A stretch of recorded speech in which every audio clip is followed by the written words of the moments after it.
Investigation team को उनका tent तो मिला मगर वो फटा हुआ था। टेंट के दागे बाहर की ओर निकले हुए थे क्योंकि उसको अंदर से फाड़ा गया था। ऐसा लग रहा था कि अंदर मौजूद हाइकर्स टेंट फाड़कर बाहर भागे हैं। जूतों और कुछ नंगे पैरों के निशान भी पाए गए थे। हाइकर्स का कैमरा और उसमें मौजूद कुछ अजीब फोटोज भी मिले, लेकिन पूरी क्रिमिनल इन्वेस्टिगेशन, फोटोग्राफ्स और रजिस्टर में हुई हर दिन की एंट्री के बावजूद भी पिछले 65 सालों से ये केस सोल्व नहीं हो सका। ये कहानी है माउंटेन ऑफ द डेड की। डिएत्लो पास इंसिडेंट्स, इसको इस नाम से भी याद किया जाता है। आलम टीवी में एक बार फिर से खुशामदीद। 23 जनवरी 1959 हाइकिंग टीम के 10 हाइकर्स का एक ग्रुप साइबेरिया के यूरिल माउंटेन पर जाने के लिए तैयार होता है और ट्रेन पकड़ता है। इस ग्रुप में 8 लड़के जबकि 2 लड़कियां थीं। इस ग्रुप का लीडर ईगो डिएत्लो को बनाया गया था, जो उनका ही एक साथी था। इन लोगों ने अपने पास एक रजिस्टर भी रखा हुआ था जिसमें पल पल की हर मूवमेंट लिखी जा रही थी। ट्रेन के सफ़र के दौरान ग्रुप लीडर ईगो डिएत्लो ने इस रजिस्टर में एंट्री की जिसमें पहली लाइन लिखी गई थी, मुझे हैरानी है इस सफ़र में कौन सी नई चीज़ हमारा इंतज़ार कर रही है, क्या कुछ नया होने वाला है। अगले कुछ दिनों तक इस ग्रुप ने ट्रेन, बस, ट्रक और घोड़ों पर सफ़र किया और फिर वो स्कीज और पैदल आगे बढ़ना शुरू हुए। 28 जनवरी 1959 यूरी यूडन नामी इस हाइकर्स की अचानक तबीयत बिगड़ जाती है और ये फिर अपने घर वापस जाने का फैसला कर लेता है। बाकी बचे 9 हाइकर्स ने अपना सफ़र आगे जारी रखा। ये उस वक्त की फ़ोटोज़ हैं जब यूरी अपने साथियों से मिल रहा था, मगर उसको क्या मालूम था कि वो आज अपने साथियों से आखिरी बार मिल रहा है। कैमरों के साथ साथ डायरी में भी इन लोगों ने उन सब लम्हों को डॉक्यूमेंट करना शुरू कर दिया जो ये देख रहे थे। फोटोज़ और डायरी के हिसाब से तो अब तक सब कुछ नॉर्मल चल रहा था। 1 फरवरी को वो हाइकर्स एक पहाड़ की चोटी पर पहुंचे जिसको वहां के लोकल लोग माउंटेन ऑफ द डेड के नाम से जानते हैं। उन्होंने पूरा दिन पहाड़ की चोटी पर पहुंचने में लगा दिया और चोटी से कुछ मीटर नीचे टेंट लगाया। ये कुछ आखिरी तस्वीरें हैं जो उनके कैमरे से मिली। उसी वक्त रजिस्टर में हुई आखिरी एंट्री ऐसी थी जो दिल दहला देने वाली थी। इन आखिरी लाइनों की ट्रांजैक्शन यूं है जो इस डायरी में लिखी गई थी। इंसानी बस्तियों से सैकड़ों किलोमीटर दूर तेज हवाओं के साथ पहाड़ों पर इस तरह के सुकून का तस्वुर करना भी मुश्किल है। यहाँ तक जो भी हुआ ये सब कुछ रजिस्टर में लिखा हुआ मिला। इसके बाद जो हुआ वो किसी को भी मालूम नहीं। पूरी एक्सपेक्टेशन में 16 दिन लगने थे। वो पीछे अपने रिश्तेदारों और दोस्तों से ये कहकर गए थे कि नीचे पहुंचते ही टेलीग्राम के जरिए अपनी खैरियत की इत्तला दे देंगे। घर वाले और दोस्तों को टेंशन बढ़ना शुरू हो चुकी थी क्योंकि 16 दिनों को बीते भी 15 दिन और गुजर चुके थे, लेकिन ना ही ग्रुप लीडर ईगो डिएत्लो और ना ही किसी हाइकर्स की कोई खबर आई। 26 फरवरी को वॉलंटियर का एक ग्रुप तैयार किया गया जो उन हाइकर्स का कैंप ढूंढने में कामयाब हो गए थे।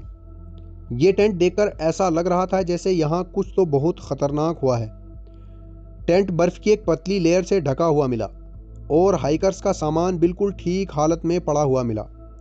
टेंट का कपड़ा अंदर से फटा हुआ मिला। ऐसा लग रहा था कि हाइकर्स ने चाकू की मदद से टेंट को अंदर से फाड़ा हो और फिर बाहर भागे हों, क्योंकि टेंट में कुछ तो अनहोनी हुई थी जिसने उन्हें टेंट को फाड़ने पर मजबूर कर दिया। अगले दिन जब हाइकर्स की लाशें ढूंढने लगे तो टेंट की ओपनिंग पर बाहर कुछ फुटप्रिंट्स छपे हुए मिले जिनमें कुछ जूतों के और कुछ नंगे पैरों के निशान भी थे। ये फुटप्रिंट नज़दीक नज़दीक बने हुए थे। आपको बता दूं, रिलैक्स होकर चलने पर नज़दीक नज़दीक बनते हैं और ये इन्वेस्टिगेशन टीम को जो फुटप्रिंट मिले थे वो दूर दूर नहीं बल्कि नज़दीक नज़दीक छपे हुए मिले। ये कदमों के निशान करीब 500 मीटर तक नीचे घाटी में छपे हुए थे और फिर उसके बाद कहीं गायब हो गए। शायद बाद में पड़ने वाली बर्फ़ ने उन्हें छुपा दिया था। इन्वेस्टिगेशन टीम ने जब इन कदमों का पीछा किया तो वो एक देवदार के पेड़ के नीचे पहुंच गए। यहाँ पर उन्हें एक बुझी हुई बोनफायर और यूरी क्रिमोनोशिंको और यूरी डोरोशिंको की जमी हुई डेड बॉडीज भी मिली।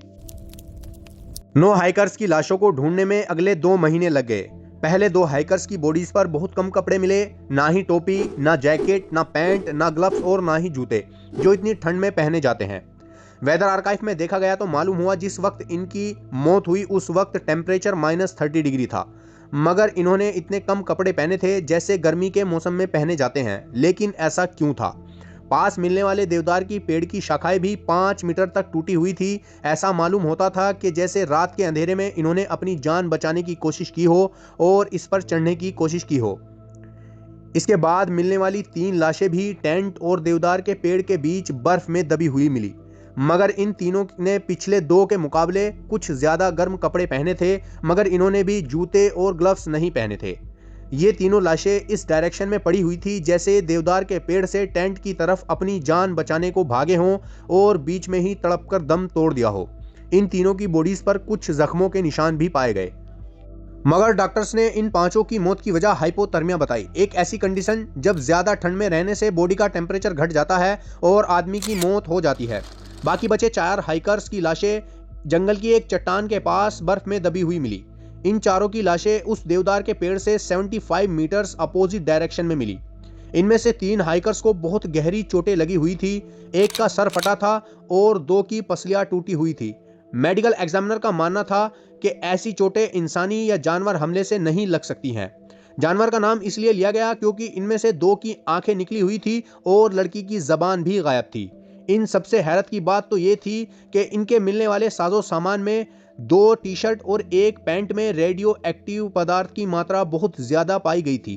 अब तक तो ये सोचकर इन्वेस्टिगेशन हो रही थी कि इनका मर्डर हुआ है, इनको मारा गया है, लेकिन 28 मई को ये केस बंद कर दिया गया क्योंकि इस केस में ऐसा कुछ भी नहीं मिला जिससे पता चल सके इनको किसी ने मारा है या इन्होंने एक दूसरे को मारा है। तो आखिरकार उस रात हुआ क्या था? ऐसी भी क्या इमरजेंसी थी कि इन्हें टेंट को फाड़कर बाहर भागना पड़ा? ये इमरजेंसी जो भी थी टेंट से बाहर निकलते ही खत्म हो गई क्योंकि उनके पैरों के निशान भागने वाले नहीं बल्कि पुरसुकून तरीके से चलने वाले मिले और उन्होंने जो भी खतरा टेंट के अंदर महसूस किया वो खतरा टेंट से बाहर निकलते ही खत्म हो गया था और ये टेंट से बाहर आते ही आराम से चलने लगे। ऑफिशियल रिपोर्ट के मुताबिक 9 में से 6 हाइकर्स की मौत हाइपोथर्मिया की वजह से हुई, मगर इनकी कंडीशन देखकर ऐसा बिल्कुल भी नहीं लग रहा था कि हाइपोथर्मिया की वजह से मारे गए हैं। अब तक तो इस केस ने इंटरनेशनल कवरेज भी ले ली थी।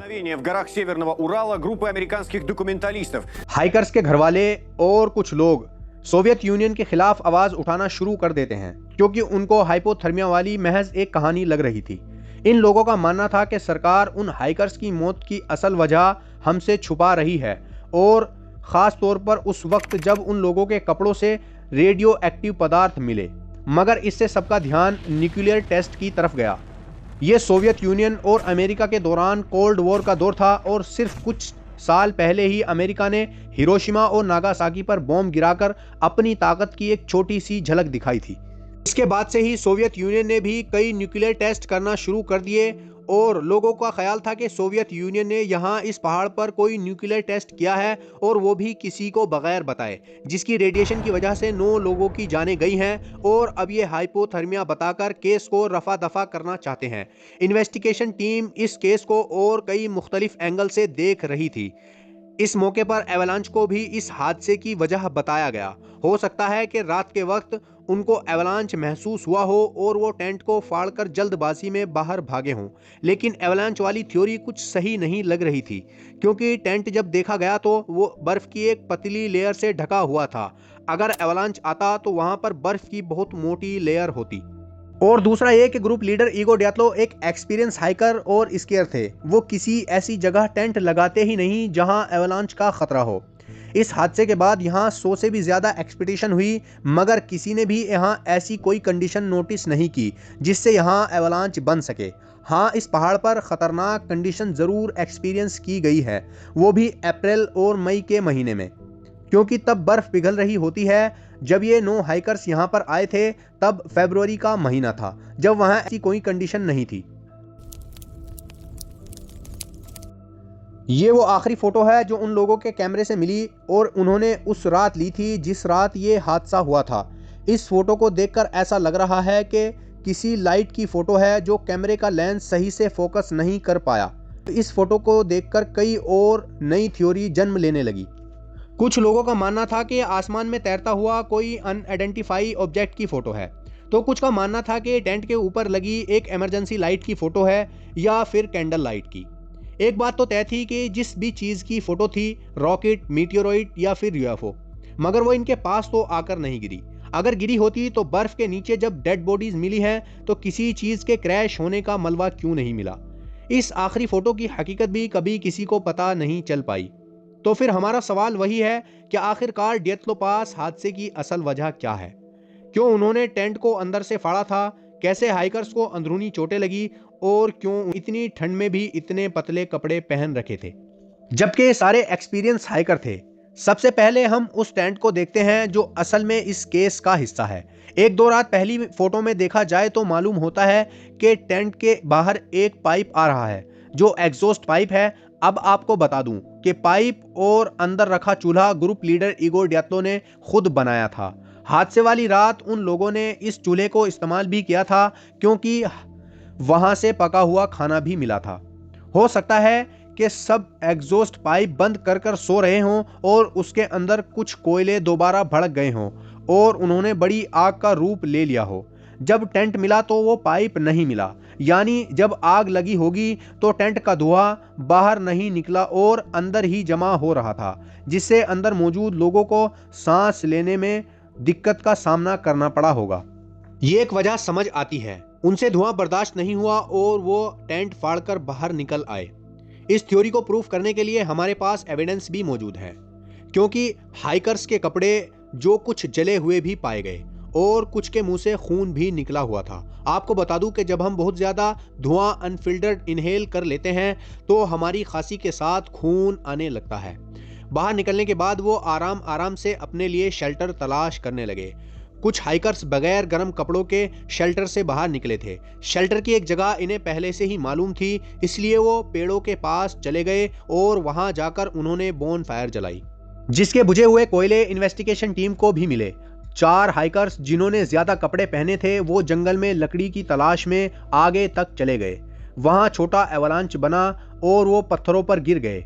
पत्थरों पर गिरने की वजह से इन्हें गंभीर चोटें लगी, सर फट गया, पसलियां टूट गई और चेस्ट में इंटरनल ब्लीडिंग शुरू हो गई। 2 हाइकर्स जिन्होंने कम कपड़े पहने थे वो देवदार के पेड़ के पास ही मौजूद थे। बचे 3 हाइकर्स वो टेंट की तरफ वापस जाते हुए ठंड की वजह से मर गए, जबकि देवदार के पेड़ के नीचे बैठे 2 हाइकर्स आग बुझने की वजह से वहीं दम तोड़ देते हैं। रही बात रेडियो एक्टिव पदार्थ की, तो वो आपको बता दूं कि हर चीज में थोड़ा बहुत रेडियो एक्टिव पदार्थ पाए जाता है, मगर इन कपड़ों में कुछ ज्यादा ही रेडियो एक्टिव पदार्थ पाए गए। ग्रुप का एक मेंबर जिसका नाम अलेक्जेंडर कोलीवाटोव था, पहले एक न्यूक्लियर फैक्ट्री में काम करता था और जॉर्ज क्रिवोनोशिंको एक top secret Soviet union nuclear plant में काम करता था। मिलने वाले रेडियो एक्टिव कपड़े इन दोनों के ही थे। बाकी के हाइकर्स के कपड़ों पर नॉर्मल मात्रा में ही रेडियो एक्टिव पदार्थ पाए गए और वो हाइकर्स जिनके बॉडी पार्ट मिसिंग थे, हो सकता है कि जब एवलांच आया और वो पत्थरों पर जाकर गिरे हों और वो अपनी जान की बाजी लड़ रहे हों, उस वक्त कोई जंगली जानवर आया हो और उनके बॉडी पार्ट खा गया हो। इस हादसे को आज 65 इयर्स हो चुके हैं, मगर इन 10 लोगों में से सिर्फ यूरी यूडेन नामी एक शख्स बचे हुए हैं जिनकी नेचुरल तरीके से मौत हुई है 27 अप्रैल 2013 में। आशा करता हूं आपको ये वीडियो पुरसुकून तरीके से देखने में मज़ा आया होगा। उम्मीद करता हूं कि और वीडियोस भी आपको मेरी पसंद आएंगी। अगर आपको मेरी वीडियोस पसंद आ रही हैं तो इस चैनल को सब्सक्राइब करें और बेल के आइकन को प्रेस करें ताकि आने वाले सभी वीडियोस की नोटिफिकेशन आप तक पहुंचते रहें। मिलता हूं फिर किसी वीडियो में, तब तक के लिए जय हिंद।